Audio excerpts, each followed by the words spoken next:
Hey guys, it's Kenny here, back at it again for my favorite cash game plays for this week's Travelers Championship.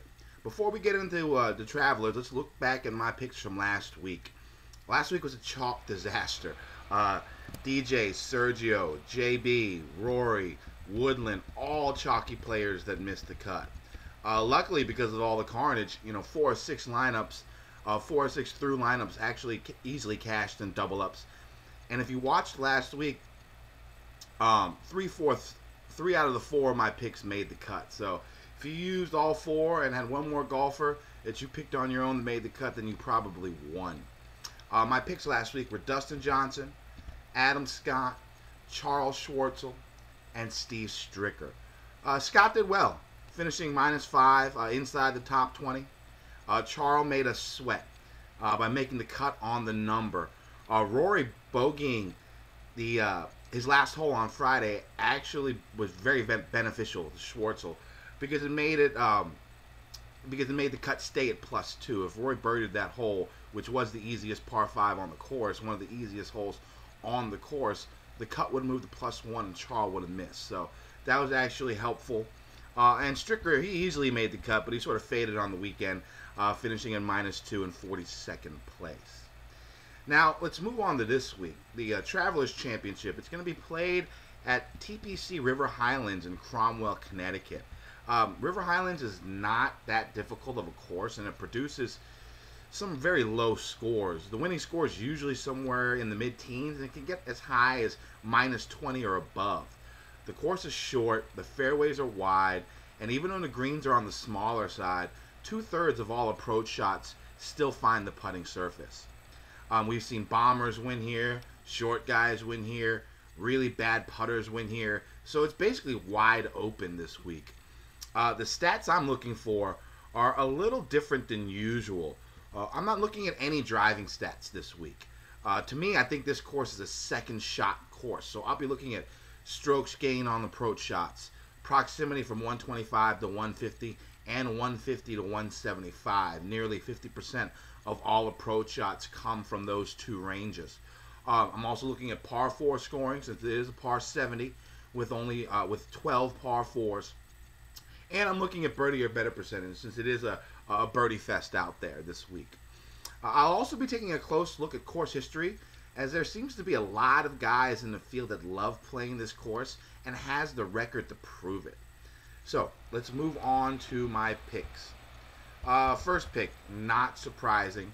It's Matt Kuchar, 10,600. If you've been watching me long enough, you know he's one of my favorite players out there. And for real, I mean, he's a cash game staple as long as it's not a major. I did get burned by him last week, but I went against my rule and rostered him in cash games in a major, and it definitely went against me. But, that's a mistake. I'm probably not going to make that again. But this is not a major, and it is a Pete Dye course, so I feel safe using Kuchar again.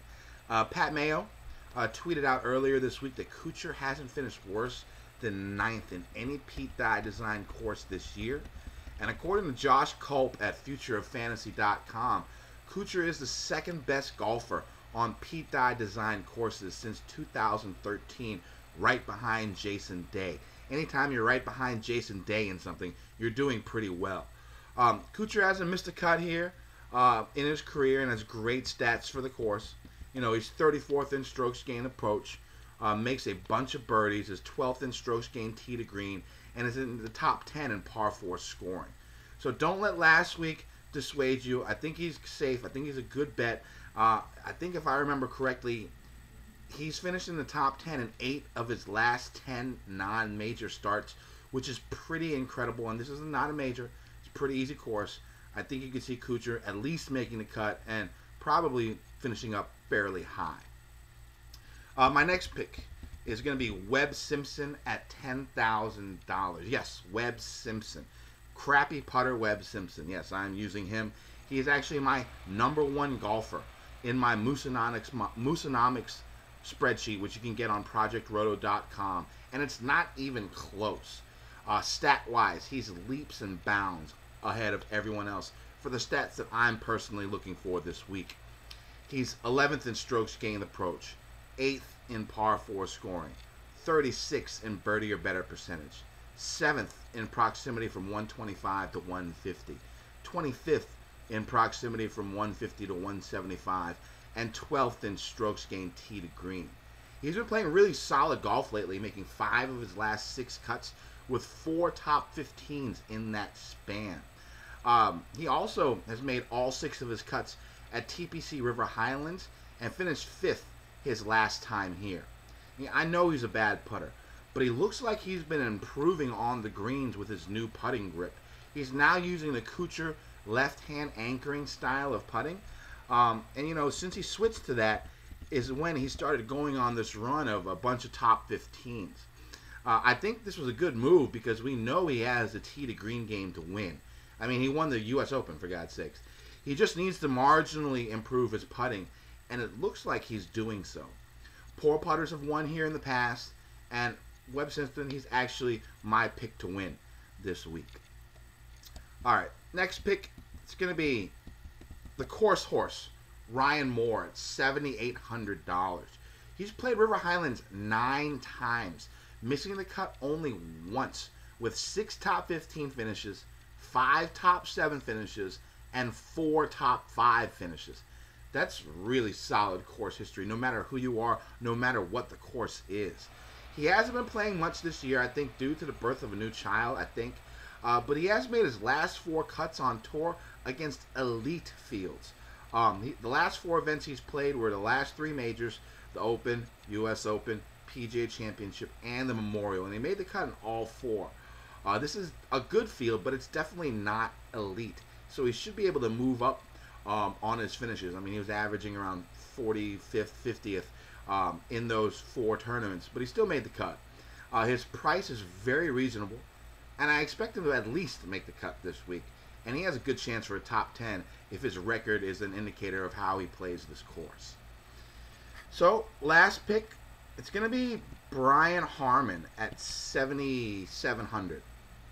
Harman's made 7 of 8 cuts on tour recently, and has never missed a cut at River Highlands in 5 tries. His best finish here was last year, and he finished 3rd. He makes a good amount of birdies, plays par 4s well, is accurate off the tee, and is a great putter. I think he's top 10 in strokes gained putting this year. Lefties have seemed to do well at this course, with Bubba winning twice, Phil winning twice, Harman coming in 3rd last year. I think a top 25 or better is in the cards for him this week. And at worst, once again, he should make the cut, which I'm hoping. A couple of value plays to look at this week. Under 7K. Robert Garrigus, he's been playing well lately.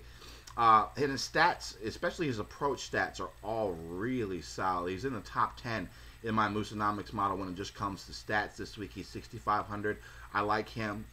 Chris Stroud is another course horse, sort of like Ryan Moore. He's made a bunch of cuts here, always does well, a bunch of top 20s, only $6,300. Seems like a pretty good bargain. And my last one's old man David Toms, another guy who plays this course well. Hasn't missed a cut in 6 or 7 tries, maybe even more than that. And he actually finished in the top 20 last year and has a bunch of top 20s at this course. And at $5,800, pretty solid price to be able to get a bunch of higher price guys on your roster this week. So let's break it down. My favorite 4 picks this week, once again, it's going to be Matt Kuchar at $10,600, Webb Simpson at $10,000. He's my pick to win. Ryan Moore at $7,800, and Brian Harman at $7,700. So that's it for this week. Hopefully you guys get some good info out of this and win some money in all your cash games. I'll see you next week.